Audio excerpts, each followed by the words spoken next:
Dear students, आप लोगों का अप्रोच आईएएस में स्वागत है।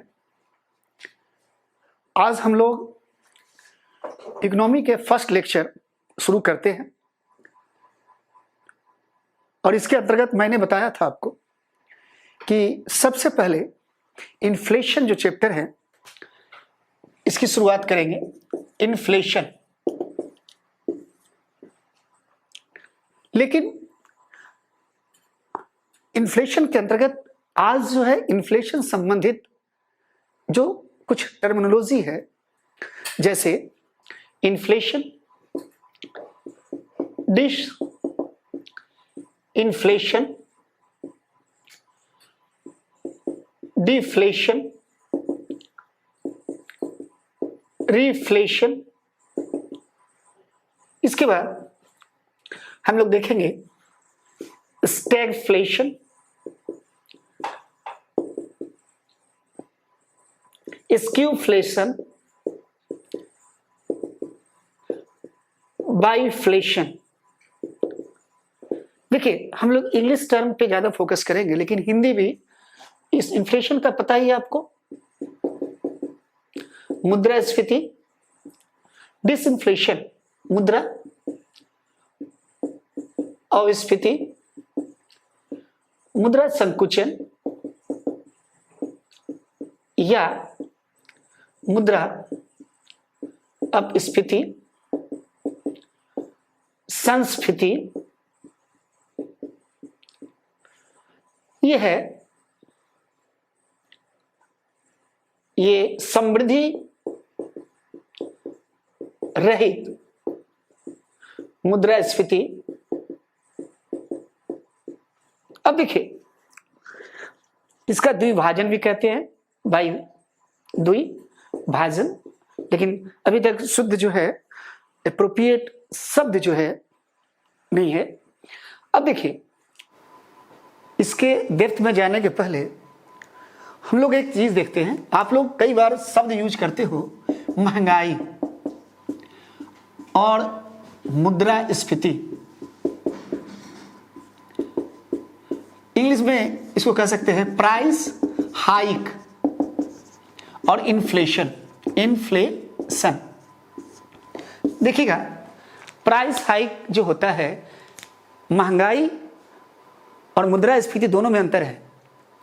ये तकनीकी रूप से क्या अंतर है देखिए, जब हम लोग बात करेंगे प्राइस हाइक तो क्षेत्र विशेष, महंगाई क्या होता है, क्षेत्र विशेष, यहां क्षेत्र विशेष की बात की जाती है। जैसे मान लिया जाए आप जो है किसी चीज को ले लो, प्याज ले लो, सेव ले लो, जो भी है, तो आप देखना क्या, अगर यहां पे 100 रुपए केजी है, सपोज कर लो सेव, तो थोड़ी दूर 10 किलोमीटर के बाद हो सकता है वो 80 रुपए मिले। हो सकता है कि दिल्ली में कोई चीज 50 रुपए पर केजी है, वो हो सकता है बिहार में जाने के बाद वो 30 रुपए पर केजी मिले 30 रुपए में। तो ये क्षेत्र विशेष की जो है, क्षेत्र विशेष की जो है बात की जाती है, या देश में ये पृथक पृथक होते हैं। दूसरा ये क्या है, जब मुद्रास्फीति की बात करेंगे तो संपूर्ण देश के स्तर पर, और ये क्या है, क्षेत्र विशेष के स्तर पर। मुद्रास्फीति संपूर्ण देश के स्तर पे जो महंगाई है, जो प्राइस में वृद्धि होती है, उसका आकलन किया जाता है। दूसरी बात है, जो महंगाई होता है वो टर्म अगर मैं यूज करूंगा या आप करोगे, तो महंगाई का मतलब क्या है, ये दैनिक स्तर पे होता है, दैनिक स्तर पर। सपोज कीजिए जो चीज आज 5 रुपए हो सकता है कल 5.5 या 6 हो जाए, परसों और भी कम जाए, जब वृद्धि हो जाए। लेकिन जब इन्फ्लेशन की बात करते हैं तो इन्फ्लेशन की गणना कैसे होती है, मासिक स्तर पर गणना, कैलकुलेशन कैसे है, मासिक स्तर पर। ये महीने के स्तर पे होता है कि एक महीने में एक एवरेज जो है वो आगे देखेंगे क्या है। तो ये जो टर्म है महंगाई और मुद्रास्फीति, ये दोनों में क्या है, ये अंतर है। अब देखिए मुद्रास्फीति, सबसे पहले हम लोग लेते हैं इन्फ्लेशन को। अब देखने का काम कीजिएगा बहुत प्रैक्टिकल वे में। नाम से ये मुद्रास्फीति, मुद्रा मतलब मनी इंग्लिश में कहते हैं, स्फीति मतलब प्रसार, यानी मुद्रा का प्रसार। अब यहां देखिए, आप एकदम देखते रहिएगा, मुद्रा का प्रसार, इसका मतलब मुद्रा का प्रसार क्या है? मुद्रा के प्रसार को आप मुद्रास्फीति कह सकते हो। इसे एक उदाहरण से समझो। सबसे पहले लो सामान्य कीमत स्तर। सपोज कर लो कि 1 केजी सेव का दाम कितना है? 100 रुपया। ये 100 रुपया क्या है? ये 100 रुपया है सामान्य कीमत स्तर, मतलब जो एक जनरल प्राइस रहता है आम दिनों में, वो है 1 केजी सेव का दाम कितना है? 100 रुपया। सपोज कर लो इसके मूल्य में वृद्धि हो गया, इसके प्राइस में वृद्धि हो गया, तो 1 केजी सेव का दाम कितना हो गया? 120, 150। अब गौर करना, ये 150, 100 से जो 150 हुआ, यानी वस्तु और सेवाओं के दाम में वृद्धि को क्या कहते हैं? वस्तुओं एवं सेवाओं के मूल्य में क्या होगा? वृद्धि। उसको क्या कहेंगे? उसको कहा जाएगा मुद्रास्फीति। अब जरा गौर करना, सामान्य कीमत स्तर में होने वाले मूल्य वृद्धि, इसको ऐसे भी कह सकते हो आप, सामान्य कीमत स्तर। ये क्या है? ये 100 रुपया क्या है? ये 100 रुपया है सामान्य कीमत स्तर। उसमें जो मूल्य वृद्धि हुआ, उसमें जो वृद्धि हुआ, सामान्य कीमत स्तर में वृद्धि, उसको क्या कहेंगे? मुद्रास्फीति। अब जरा बताओ, मुद्रास्फीति में क्या है? वस्तु एवं सेवा। यहां वस्तु है, अब वस्तु की आपूर्ति कम हो गया कि ज्यादा हो गया? वस्तु की आपूर्ति क्या होगा? वस्तु एवं सेवा की आपूर्ति। अब देखना बाबू, वस्तु और सेवा की आपूर्ति कम है कि ज्यादा है?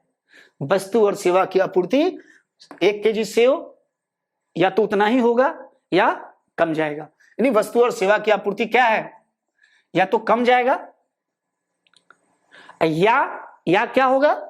समान रहेगा, स्थिर रहेगा, या तो कमेगा या क्या रहेगा? स्थिर। यानी इसका मतलब है कि जब गुड्स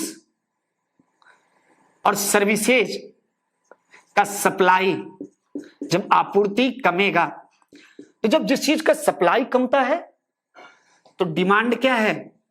मांग में वृद्धि हो जाएगी गुड्स और सर्विसेज का, और जब मांग में वृद्धि होगी तो वैल्यू क्या होगा? यानी मूल्य क्या होगा? बढ़ जाएगा कि नहीं? किसी भी चीज के जब सप्लाई में वृद्धि होगी, अगर मान ली किसी चीज की सप्लाई में वृद्धि हो गया तो डिमांड क्या होगा? कम जाएगा, वैल्यू कम जाएगा। यहां किसकी सप्लाई में वृद्धि हो रही है? पहले 100 रुपया था, अब कितना हो गया? 100, 120, 150, यानी सप्लाई क्या हो गया? 100 रुपया से 150, यानी मनी का सप्लाई बढ़ गया। जब मनी का सप्लाई बढ़ेगा, जब मुद्रा की आपूर्ति में वृद्धि होगी, तो इसका मतलब क्या है? उसके डिमांड में क्या होगा? कमी होगी, और वैल्यू क्या होगा? कम जाएगी। इसका मतलब है कि मुद्रास्फीति की स्थिति में क्रय शक्ति क्या होगा? कम जाएगी। लोगों की परचेजिंग पावर कमेगी कि नहीं? आप देखना, जब इन्फ्लेशन होता है, आप बाजार जाते हो, जब आप बाजार जाते हो, आप सेव का, या आप देखना सेव या प्याज, पहले हम जाते थे 100 रुपया लेकर, 100 रुपया में 1 केजी सेव लाते थे। इसी उदाहरण से समझने का काम करें, हम लोग 1 केजी सेव लाते थे 100 रुपया में, अब जा रहे हैं तो ज्यादा पैसा लेके जा रहे हैं, और सामान कितना ला रहे हैं? 1 केजी सेव। इसका मतलब है कि मार्केट में क्या है? मुद्रा की आपूर्ति क्या हो जाएगी, बढ़ जाएगी। और मार्केट में जब मुद्रा की आपूर्ति बढ़ेगी इसका मतलब वैल्यू क्या होगा, कम जाएगा कि नहीं। तो यहां दो चीज है, जब स्टेटमेंट देगा इसमें, यहां मुद्रा का मूल्य क्या होगा, कम जाएगा। अब देखिए यहां फिर से वस्तु और सेवा की आपूर्ति कम या स्थिर। जब जिस चीज की आपूर्ति स्थिर होगी, कम होगी, इसका मतलब है उसकी मांग बढ़ जाती है, और जिस चीज का मांग बढ़ेगा वैल्यू बढ़ जाएगा। इसका मतलब क्या है, इसका मतलब है कि मुद्रास्फीति की स्थिति में वस्तु और सेवाओं के मूल्य वैल्यू जो है वो बढ़ जाती है। लेकिन इसके उल्टा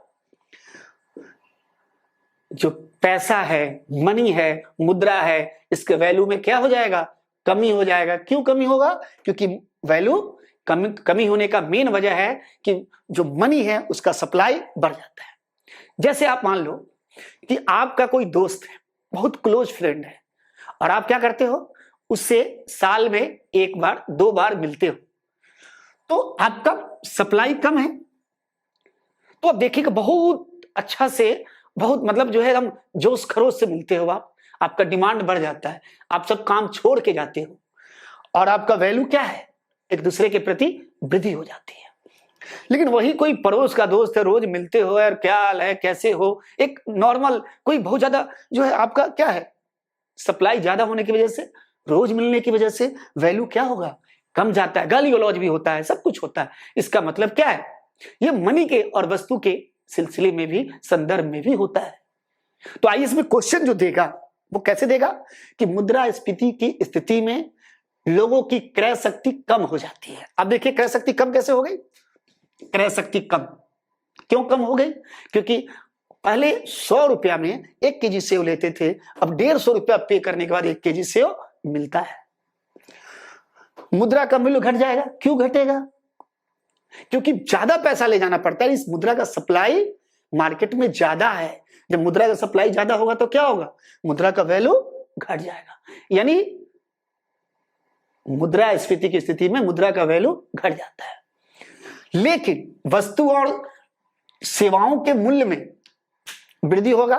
क्यों वृद्धि होगा, क्योंकि 100 रुपया से अब क्या हो गया 150 रुपया, कीमत भी आएगा तब भी सही हो जाएगा। कीमत, वस्तु और सेवाओं की कीमत में क्या है, वृद्धि है। मुद्रा का प्रसार, ये भी क्या है, एक टर्म देगा। कैसे देगा बता रहे, जैसे दे देगा कि वस्तुओं एवं, एकदम ध्यान देना, सेवाओं की आपूर्ति में असंतुलन, ये भी क्या है। कई बार आप पढ़ के जाओगे वो स्टेटमेंट नहीं देता है, लेकिन कॉन्सेप्ट तो वही है, कॉन्सेप्ट थोड़ी चेंज होगा। तो इकोनॉमी को व्यवहार के स्तर पे समझो, वस्तु एवं सेवाओं की आपूर्ति में असंतुलन। कई बार क्या देगा, इसको ऐसे करके मांग व पूर्ति में असंतुलन। मांग और पूर्ति में असंतुलन कैसे होगा, डिसबैलेंस कैसे होगा। अरे भाई हम लोग कारण नहीं देख रहे हैं, हम लोग सिंपल चीज देख रहे हैं, कहीं ना कहीं जो डिमांड है उतना वो फुलफिल नहीं हो रहा है, सप्लाई नहीं हो पा रहा है, तो दोनों के बीच डिसबैलेंस हुआ।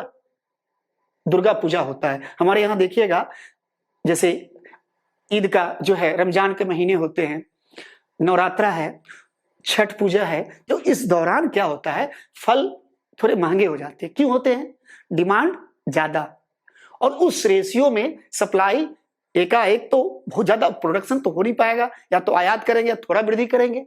तो ऐसी स्थिति में क्या है, इस असंतुलन की वजह से मुद्रास्फीति होता है संबंधित वस्तुओं में।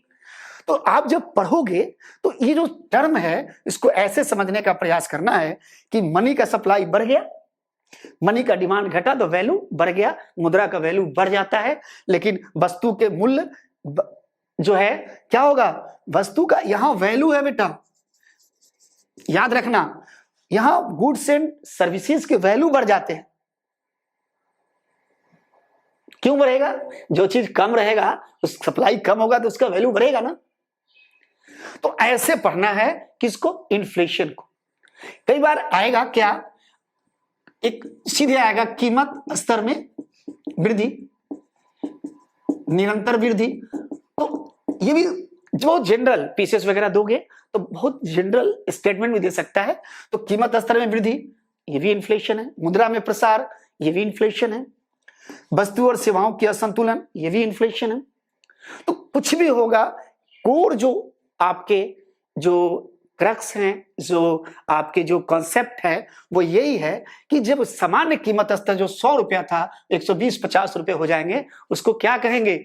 उसे कहेंगे हम लोग इन्फ्लेशन। अब देखिए, अब इन्फ्लेशन के बाद हम लोग देखेंगे डिसइन्फ्लेशन। ये क्या है डिसइन्फ्लेशन? अब आप देखना ध्यान से, हमने यहां क्या देखा? हमने देखा सामान्य कीमत स्तर में कि 100 रुपया का चीज हुआ 120, 150। अब डिसइन्फ्लेशन क्या है? अब इसी को सरकार विभिन्न माध्यमों से, यहां नहीं, यहां सिंपल चीज देखेंगे, विभिन्न मॉनेटरी पॉलिसी, एडमिनिस्ट्रेटिव पॉलिसी और दूसरे माध्यमों से सरकार का काम क्या होगा? ये जो 150 रुपया है इसको 140, 120 यानी इसको सामान्य कीमत पर लाने का प्रयास किया जाएगा। समझ रहे हैं? यानी ये क्या है डिसइन्फ्लेशन? क्या है? तो ये क्या है कि मुद्रास्फीति को नियंत्रित करने का प्रयास। अब देखो जरा, ये मुद्रास्फीति को क्या किया जाता है? नियंत्रित करने का प्रयास। एकदम सिंपल वे में नियंत्रित कर रहे हैं, 150 से कम करके। फिर इसी को दूसरे तरीके से ही बोल सकते हैं, कैसे? समान कीमत स्तर पर लाने का प्रयास। अब देखिए, समान कीमत स्तर पर लाने का प्रयास, ये एक प्रयास है। कैसे प्रयास है? ये 150 रुपए हो गया था, अब इसको समान कीमत स्तर क्या है? 100 रुपया। तो कोई जरूरी नहीं है कि 100 रुपया तक पहुंच ही जाए। ये एक अवस्था है। किसका अवस्था है? ये मुद्रा स्फीति की अवस्था है। कैसे है? सुनिएगा, ये तो दाम बढ़ा था ना इन्फ्लेशन में 140 और 150, इसको जो लाएंगे ऊपर से नीचे फिर से समान कीमत स्तर पर, इसको प्रक्रिया, एक प्रोसेस कहते हैं। प्रोसेस कैसे? एक प्रयास किया जा रहा है। 120 भी हो सकता है, 110 भी हो सकता है। इस प्रयास को कहेंगे डिसइन्फ्लेशन। और इस डिसइन्फ्लेशन में क्या होगा? मार्केट के अंदर इसका मतलब क्या करे किया जाएगा? ये कैसे होगा? तो बहुत सारे प्रयास, यानी आपूर्ति, आप ऐसे भी कह सकते हैं इसको, मांग एवं पूर्ति में संतुलन का प्रयास। ठीक है? और इन प्रयास के द्वारा क्या करेंगे? पूर्व स्तर पे हम लाने का प्रयास करेंगे। अगर स्टेटमेंट आ जाएगा कि डिसइन्फ्लेशन क्या है, अपस्फीति क्या है, तो स्टेटमेंट में मुद्रास्फीति को नियंत्रित करने की एक प्रक्रिया है, एक प्रयास है, या कह सकते हो कि जो बढ़ी हुई कीमतें होती है उस कीमतें को फिर से पूर्व स्तर पे जो लाने का एक प्रोसेस है, वो है डिसइन्फ्लेशन। ये मुद्रास्फीति की अवस्था ही है। अब यहां एक गौर करना है। गौर क्या करना है? ये अवस्था है, यानी अपस्फीति जो है वो मुद्रास्फीति की अवस्था है। इसको ऐसे भी समझा जा सकता है एक छोटा सा एग्जांपल से, कि सपोज कीजिए कि 2020 के जनवरी महीने में इन्फ्लेशन रहा 5%। ठीक है? और 2020 के फरवरी में इन्फ्लेशन कितना हो गया? 4%। अब देखिए, ये जो डिसइन्फ्लेशन है, इस डिसइन्फ्लेशन के दौरान इन्फ्लेशन में वृद्धि होती रहती है। ऐसा नहीं है कि इन्फ्लेशन 0 हो जाएगा, इन्फ्लेशन बढ़ती रहेगी, लेकिन इन्फ्लेशन स्लो डाउन हो जाएगा। जो रेट ऑफ इन्फ्लेशन है, जो इन्फ्लेशन की दर है, वो 5 से 4 हो जाएगा। यानी क्या है? यहां दाम घटेगा। ठीक है? अब हम लोग देखते हैं नेक्स्ट।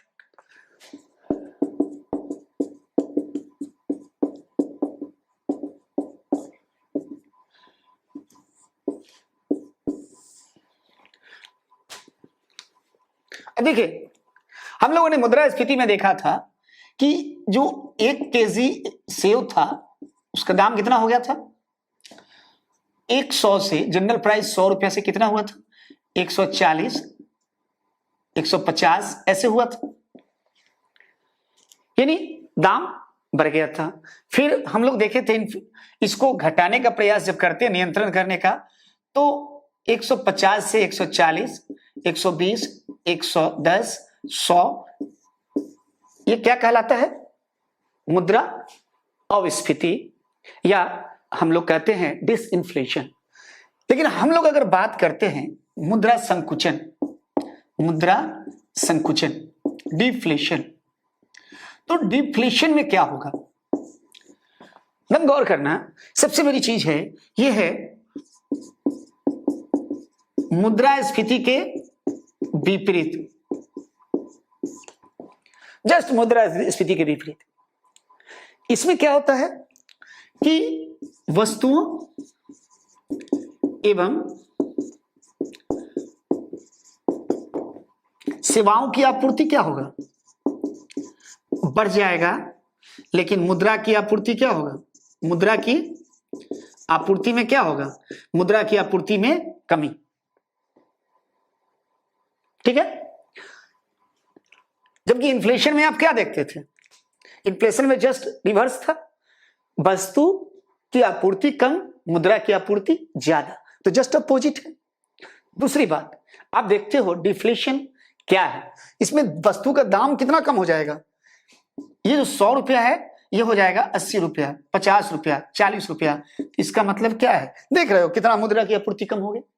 अब कई बार देखते हो सड़कों पे देखिएगा टमाटर फेंका रहता है, बहुत सारे ऐसे जो है, मतलब आप सब्जी फल देखिएगा, फल तो कम ही, सब्जी वगैरह भी जो है इस टाइप से, क्यों होता है ऐसा, वो इसलिए होता है कि उसके उत्पादन में क्या होता है, वस्तु और सेवाओं के उत्पादन में वृद्धि हो जाती है। तो जब वस्तु और सेवाओं के जब उत्पादन में वृद्धि हो जाएगा, मांग स्थिर रहेगा, तो क्या है, उसके दाम में कमी आ जाएगा। यानी डिफ्लेशन जो होता है उसमें आप देखिएगा, इसको ऐसे भी एक टर्म जो है स्टेटमेंट करके आएगा कि मुद्रा की आपूर्ति मांग की तुलना में कम होना। अब आप बोलोगे सर ये मांग की तुलना में कम होने का मतलब क्या है, किसी चीज का जो सेव का उत्पादन हो रहा है 1 केजी 80 रुपया लागत है, तो ये 100 रुपया में मान लिया जाए बेच रहा है। लेकिन आप बताओ ना, अगर ये 50 और 40 रुपया में बेचेगा तो लागत भी नहीं निकलेगा, 60 में बेचेगा तो लागत भी नहीं निकलेगा। इसका मतलब क्या है, मार्केट में सेव बहुत ज्यादा है, उत्पादन ज्यादा है, लेकिन उसकी बनस्पत पैसे की आपूर्ति क्या है, मुद्रा की आपूर्ति जितनी होनी चाहिए उतनी नहीं है। इसको क्या कहेंगे, डिफ्लेशन। एक और चीज आप उसको ऐसे भी बोल सकते हो कि जो डिफ्लेशन की अवस्था है उसमें क्या होता है, गुड्स प्लस सर्विसेज का सप्लाई क्या होगा, बढ़ जाएगा। जब गुड्स और इसका सप्लाई बढ़ेगा तो इसकी प्राइस क्या होगा, गुड्स सर्विसेज का कम हो जाएगा। यानी डिफ्लेशन की स्थिति में वस्तु और सेवाओं की जो मूल्य होते हैं, जो दाम है, वो क्या है, वो बहुत कम हो जाता है, ज्यादा उत्पादन, अधिक उत्पादन की वजह से, या आप ऐसे भी बोल सकते हो अधिक जो है आपूर्ति की वजह से। लेकिन उसके बनस्पत आपके जो पैसे हैं, जो फ्लो ऑफ मनी है मार्केट में, वो कम हो जाता है, क्योंकि हम जो है मुद्रा का क्या है, संकुचन हो जाता है, हम कम पैसे लेके जाते हैं। इसलिए देखिए शब्द क्या है, मुद्रा संकुचन। ये क्या है, संकुचन ही तो है, कम से कम 100 रुपया होना चाहिए, वो है 50-40 रुपया, तो मुद्रा का संकुचन हो जाता है। जबकि मुद्रास्फीति में बड़े पैमाने पर मुद्रा का प्रवाह होता है, वस्तुओं की आपूर्ति कम होती है। यहां वस्तुओं की आपूर्ति ज्यादा है, मुद्रा का प्रवाह कम है। ठीक है, अब जो डिफ्लेशन शब्द है उसको आप ऐसे भी समझ सकते हो कि जब इन्फ्लेशन क्या चल जाए, शून्य से नीचे आ जाए, शून्य से नीचे हो जाए, या क्या हो जाए, निगेटिव हो जाए, नकारात्मक, जब इन्फ्लेशन नकारात्मक हो जाए तब भी आप क्या कहोगे, तब भी आप इसको कहोगे डिफ्लेशन। नकारात्मक कैसे है, आप देखो ये 100 रुपया होना चाहिए किसी चीज का, और ये 100 के बदला क्या हो जाए, पहले इसका दाम, जैसे नेगेटिव का मतलब ये होता है कि सपोज कर लो किसी चीज का दाम 100 रुपया था, ठीक है, तो 100 रुपया था तो अब 101 में बिकना चाहिए, या तो 100 में ही बिके या 105 में बिके। लेकिन अगर यह वस्तु 90 रुपया में बिकेगा, 99 में बिकेगा, तो क्या है, निगेटिव में चला जाएगा। तो डिफ्लेशन को ऐसे भी हम कई बार बोलते भी हैं कि जब इन्फ्लेशन का जो रेट है, रेट ऑफ इन्फ्लेशन जब 0 से नीचे आ जाए, 0 से नीचे आ जाए, निगेटिव में चले जाए, तो इसको भी कहते हैं डिफ्लेशन, ठीक है। संस्फीति, अब ये जो आ जाएगा 80, 50, 40, यार ये बताओ, ये तो आदमी का लागत मूल्य भी नहीं निकल पाएगा। एक अच्छी इकोनॉमी क्या होती है, जिसमें सभी जो वर्ग है उसको एक मिला जुला कर लाभ हो। तो किसान और उत्पादक वर्ग का तो लाभ ही नहीं हो पाएगा, लागत नहीं निकल पाएगा। तो सरकार क्या करेगी, 50, 70, 90, 100, यानी ये क्या है, जो संस्फीति क्या है, एक तरह से संकुचन पर नियंत्रण की प्रक्रिया। संकुचन पर नियंत्रण है, जो मूल्य बहुत कम जा रहा है उस पर नियंत्रण लगाया जा रहा है, उसकी प्रक्रिया। इसको ऐसे भी कह सकते हैं, गिरी हुई मुद्रा, या ऐसे कह सकते गिरी हुई, आप कह सकते हो इसको कि गिरी हुई वस्तुओं एवं सेवाओं की मांग में वृद्धि प्लस मुद्रा की आपूर्ति में वृद्धि। अब ये गिरी हुई वस्तु और सेवाओं की मांग में वृद्धि का मतलब क्या है, डिफ्लेशन में, मुद्रा संकुचन में क्या हुआ था, मुद्रा संकुचित हो गया था, अर्थात माल तो बहुत ज्यादा पड़ा हुआ है लेकिन मुद्रा कम गया। तो जब मुद्रा कम गया तो मुद्रा की आपूर्ति में वृद्धि करने का प्रयास करेंगे। कैसे करेंगे, चीजों को फिर दाम धीरे धीरे ऊपर करने का प्रयास करेंगे। दूसरी बात, गिरी हुई वस्तुओं और सेवाओं की मांग में वृद्धि कैसे होगा, वो मांग में वृद्धि कैसे करेंगे, विभिन्न मॉनेटरी पॉलिसी और दूसरे माध्यमों से क्या करेंगे, हम लोग इसको मांग बढ़ाएंगे ताकि ये जो 50 रुपया से दाम 90 और 100 रुपया हो। ये इतना में क्या देखे आप, मुद्रा हमने जनरल प्राइस कितना मांगा, एकदम सिंपल में 100, जब 100 से 120, 50 हुआ तो क्या हो गया, मुद्रा स्फीति। मुद्रा अवस्फीति, अपस्फीति क्या है, ये अवस्फीति 150 से 40, 20, 100, यानी जब नियंत्रण लगाएंगे मुद्रा स्फीति पर तो उसको क्या कहेंगे, मुद्रा स्फीति पर नियंत्रण लगाने की चीज को क्या कहेंगे, प्रक्रिया को डिसइंफ्लेशन। जब उल्टा हो जाएगा, वस्तु का दाम बहुत कम जबकि वस्तु बहुत ज्यादा है, दाम कम, यानी मार्केट में पैसा कम, तो देखिए संकुचन, फिर से उसको पूर्व स्तर पे लाने का प्रयास करेंगे तो क्या हो जाएगा, मुद्रा संस्फीति। मैंने पहले ही बताया था कि मैं एक जनरल चीज बताने का प्रयास कर रहा हूं सभी टर्मों को। अब देखिए, अब एक बहुत खूबसूरत टर्म है,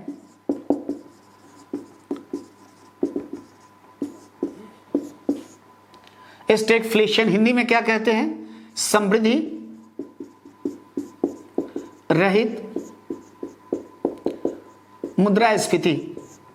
देखिए सबसे पहले ये चर्चा में आया था 1970 के दशक में, 1970 के दशक में आया, जब विश्व के स्तर पे तेल संकट हुआ तो बहुत सारे विकसित देशों में एक साथ क्या मिला, स्फीति प्लस बेरोजगारी। वहां एक साथ क्या मिला, बेरोजगारी की स्थिति और स्फीति की स्थिति, तो उसको टर्म दिया गया स्टैगफ्लेशन। ये थोड़ा चौंकाने वाली चीजें थी क्योंकि अभी तक जो लोग थे, जो इकोनॉमिस्ट थे वो बात कर रहे थे फिलिप्स कर्व की। जो फिलिप्स थे ये उन्होंने एक जो कॉन्सेप्ट विकसित किया था कि मार्केट में अगर आप चाहते हो कि एम्प्लॉयमेंट बढ़ाए, मतलब रोजगार बढ़ाए अगर चाहते हो, तो आपको क्या होगा, मनी फ्लो में वृद्धि होगी, और जब मनी फ्लो में वृद्धि होगी तो इन्फ्लेशन क्या होगा, बढ़ेगा। स्वाभाविक, इसको मनरेगा से समझ सकते हैं कि देखिएगा 2009 में जब सरकार जीती थी तो उसका मूल कारण क्या था, उसका मूल कारण था देखिएगा कि मनरेगा गांव में पैसा गया, लोगों को काम मिला, लोगों ने वोट किया। लेकिन 2014 में लोगों के पास जब एम्प्लॉयमेंट मिला मनरेगा से, तो लोगों के पास मनी का फ्लो हुआ गांव में, और जब मनी का फ्लो हुआ तो इन्फ्लेशन में वृद्धि हो गई। यानी ये कह रहा है कि जब इन्फ्लेशन होगा तो लोगों को रोजगार मिलेगा। लेकिन यहां क्या है, इन्फ्लेशन तो है लेकिन लोग बेरोजगार हैं। फिर ये आगे डेवलप होता गया। यानी अब स्टैगफ्लेशन को कह सकते हैं, देखिए क्या है, है ना, समृद्धि रहित मुद्रास्फीति। इसमें आप कह सकते हो स्टेगनेंट ग्रोथ प्लस इन्फ्लेशन, यानी स्थिर समृद्धि प्लस मुद्रास्फीति इक्वल टू क्या है, स्टैगफ्लेशन। ठीक है, इसको आप ऐसे भी कह सकते हो कि जब किसी इकोनॉमी के अंदर जो है, इसको एक चार्ट के द्वारा हम समझा दे रहे हैं, ये तो ठीक है। अब देखिए, जैसे इसको ऐसे भी कहा जाता है कि जब किसी इकोनॉमी में एक सेक्टर में क्या हो, इन्फ्लेशन हो, और दूसरे सेक्टर में एम्प्लॉयमेंट हो। इन्फ्लेशन किस में हो, एग्रीकल्चर में, अनएम्प्लॉयमेंट किस में हो, जैसे मान लिया रियल एस्टेट मान लो आप। तो जब एक ही इकोनॉमी के अंदर अलग अलग सेक्टर में इन्फ्लेशन और अनएम्प्लॉयमेंट दोनों हो, तो इसको क्या कहा जाता है, इसे भी कई बार ये भी दे सकता है, कहा जाता है स्टैगफ्लेशन। अभी ये चर्चा में भी था। चर्चा में क्यों था, क्योंकि नवंबर में हिंदू में एक आर्टिकल जो है, अपना इंटरव्यू दिए थे तो आर्टिकल निकला था। मनमोहन सिंह, वो बहुत जो है बड़े अर्थशास्त्री भी रहे हैं, पूर्व प्रधानमंत्री, तो उन्होंने स्टेटमेंट दिया और बोला कि कहीं ऐसा तो नहीं है कि भारत एक स्टैगफ्लेशन की अवस्था में प्रवेश कर रहा है। ये बोलने का कारण क्या था, तो दरअसल कारण ये है कि ये बात है दिसंबर 2019 की। जो रिटेल प्राइस था, थोक मूल्य सूचकांक, जो थोक मूल्य सूचकांक था वो था 7.35%।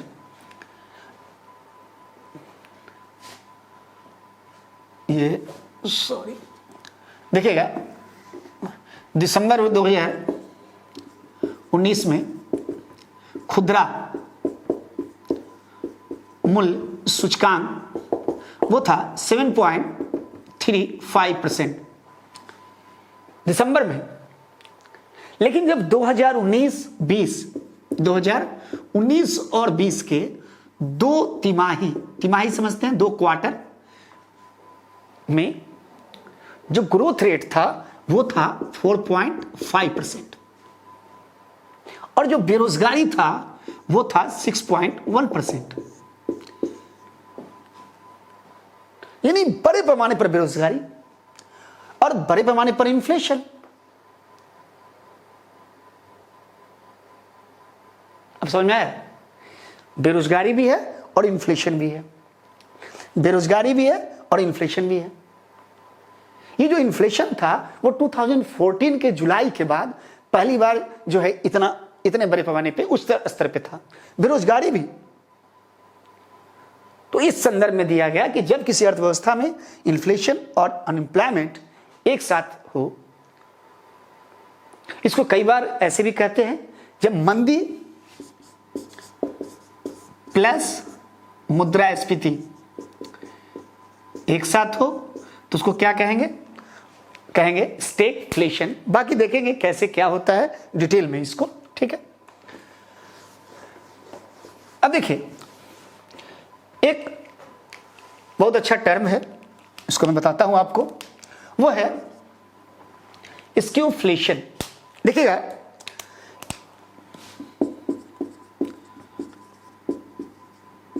बहुत कुछ लोग जानते होंगे, बहुत परिचित नहीं होंगे। देखिए ये कॉन्सेप्ट जो है ये 21वीं शताब्दी के प्रारंभ में बहुत चर्चा में आया। अमेरिका में जो उत्पन्न आर्थिक स्थिति विश्व संदर्भ में जो है उसकी वजह से, और स्क्यूफ्लेशन जो है क्या है देखिएगा,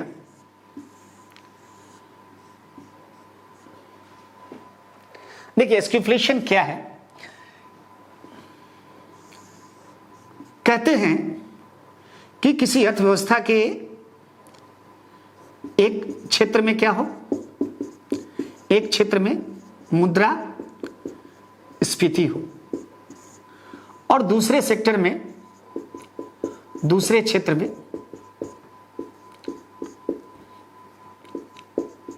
या तो कोई परिवर्तन नहीं या मुद्रा संकुचन हो। यानी कह रहा है ये कि किसी अर्थव्यवस्था के एक सेगमेंट में ये क्या हो, मुद्रास्फीति हो, और दूसरे में या तो कोई परिवर्तन नहीं हो या मुद्रा संकुचन। ये भारत में जो चर्चा में आया ये 2009 और 10, ये 2009 और 2010 में बहुत चर्चा में था। चर्चा में क्यों था बता रहे हैं। 2019 की बात है, ये सॉरी 2009 की बात है। तो 2009 में लास्ट और 2010 के शुरुआती महीनों में, 2010 के जो कैलेंडर ईयर होता है आपके वित्तीय वर्ष, उसके प्रारंभिक महीनों में देखिएगा दाल, कुछ अनाज, शुगर, इन वस्तुओं के दाम में बहुत ज्यादा वृद्धि थी। लेकिन बाद में क्या हुआ, इनके दाम हो गए स्टेबल। किसके? शुगर के, चीनी के दाम, कुछ अनाज के दाम, दाल के दाम। लेकिन नवंबर महीने में देखा गया और उसके आगे कि दूध, प्याज और कई ऐसे आइटम्स थे जिसके दाम में बड़े पैमाने पर गिरावट आई। यानी एक तरफ देख रहे हैं कि मुद्रास्फीति थी और दूसरी तरफ क्या है, मुद्रा संकुचन। उसी समय देखा गया कि जो थोक मूल्य सूचकांक है, थोक मूल्य सूचकांक, वो कितना परसेंट था? 3%। जबकि खाद्य मुद्रास्फीति, खाद्य मुद्रास्फीति वो था 20% से ज्यादा। यानी इकोनॉमी के एक ही सेक्टर में, एक सेक्टर में कितना है? 3%, यानी काफी कम था। और दूसरे सेक्टर में 20% का इन्फ्लेशन। तो जो स्क्यूफ्लेशन है वो जो है पहली बार 9-10 के, जो हालांकि 10-11 में ज्यादा, 9-10-11, 9 के लास्ट, और ये इस समय बहुत चर्चा में आया।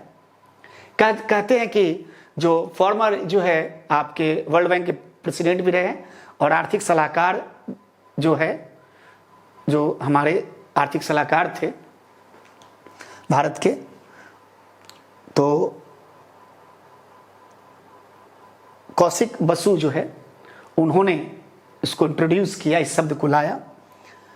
तो स्क्यूफ्लेशन बहुत है कि जब एक ही इकोनॉमी के अंदर मुद्रास्फीति हो और दूसरे क्षेत्र में या तो कोई परिवर्तन नहीं या मुद्रा संकुचन हो, बहुत ज्यादा प्राइस कम हो, तो उसको कहेंगे स्क्यूफ्लेशन। ठीक है, फिर देखते हैं आगे।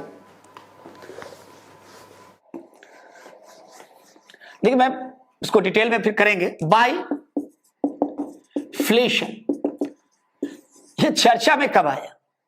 ये चर्चा में आया था सबसे पहले ये 2003 के आसपास, और उसके पहले भी वर्ड दिए, हालांकि अभी बहुत ज्यादा इसको जो है प्रमाणिकता नहीं मिला, लेकिन कभी भी पूछ सकता है।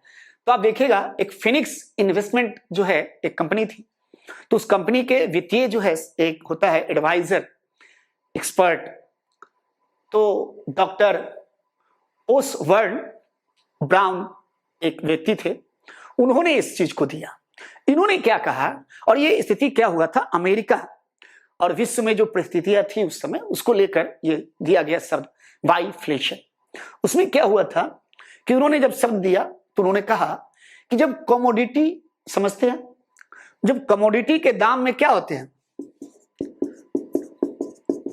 कमोडिटी के दाम में वृद्धि है ना, उसके दाम में वृद्धि, प्राइस क्या है, ज्यादा हो, जो वस्तुएं हैं उसके दाम में, जो नेसेसरी वस्तु है जो हम डेली यूज करते हैं उसके दाम में क्या हो, वृद्धि।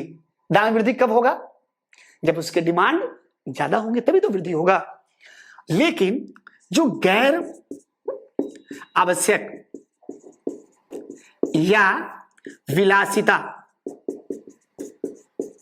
विलासितापूर्ण जो वस्तुएं हैं उसके प्राइस क्या होते हैं, कम होंगे, या उसकी मांग क्या होते हैं, कम होंगे। तो उसको क्या कहेंगे, उसको कहा जाता है बाइफ्लेशन। अगर बाइफ्लेशन एक अवस्था की, ये सब अवस्था है इन्फ्लेशन रिलेटेड, कि जब ये हो भी सकता है कि जब किसी इकोनॉमी में ऐसा भी तो हो सकता है कि जो नेसेसरी जो चीजें यूज करते हैं वो चीज का दाम क्या है, बहुत ज्यादा बढ़ गया। लेकिन जो गैर आवश्यक है, जैसे गैर आवश्यक में क्या, इसको ऐसे भी कहा गया, इसको एसेट्स कहा गया, एसेट्स भी शब्द दिया गया, यानी परिसंपत्ति। कई बार शब्द दिया गया कि जब कमोडिटी के दाम में वृद्धि हो, इन्फ्लेशन हो, लेकिन परिसंपत्ति, मकान, जो जमीन वगैरह है, लग्जरी आइटम्स, कार, ये सब चीजें जो है उसके जो है दाम क्या है, बहुत ज्यादा गिरावट आ जाए, डिमांड में कमी आ जाए, तो उसको कहा गया बाइफ्लेशन। ठीक है, तो मैं जो बताया, तो यहां मैं केवल एक टर्मिनोलॉजी बताने का प्रयास किया, क्योंकि ये आप जानने का प्रयास करें सिंपल वे में कि ये टर्मिनोलॉजी है क्या, चाहे वो इन्फ्लेशन, डिसइन्फ्लेशन, डिफ्लेशन, रिफ्लेशन, और ये सारे हैं, और इसको एक जनरल कॉन्सेप्ट में, अच्छा मैं बहुत ज्यादा अंदर अगर जाऊं तो एक ही चीज को बताने में ये मान के चलो बहुत समय लग जाएगा, ये आधा घंटा लग जाएगा एक चीज को बताने में। तो मेरे पास दो रास्ते थे, या तो था कि मैं अलग अलग चीजों को बताऊं, तो मैं अलग अलग बाद में बताने का प्रयास करूंगा, मतलब मैं पहले ही बताया था, एक एक करके मैं समझा दिया सारे जो है। तो इसको आप क्या करना, नोट डाउन करना, इसे आप पढ़ना, और नेक्स्ट जो लेक्चर है इसमें मैं फिर उठाऊंगा इन्फ्लेशन के रीजन क्या थे, जैसे डिमांड पुल, कॉस्ट पुश, फिर बताएंगे रीजन के साथ इसको कंट्रोल कैसे किया था, इंपैक्ट क्या पड़ा आम आदमी पे, इकोनॉमी पे, फिर डिफ्लेशन को बहुत ज्यादा विस्तृत रूप से कि इसके इंपैक्ट पूछ सकता है प्री में स्टेटमेंट देकर, और इन सबको भी थोड़ा सा विस्तार पूर्वक हम लोग देखने का प्रयास करेंगे। ठीक है, फिर मिलते हैं, धन्यवाद। अब बताइए गुरुदेव। सर बढ़िया सर।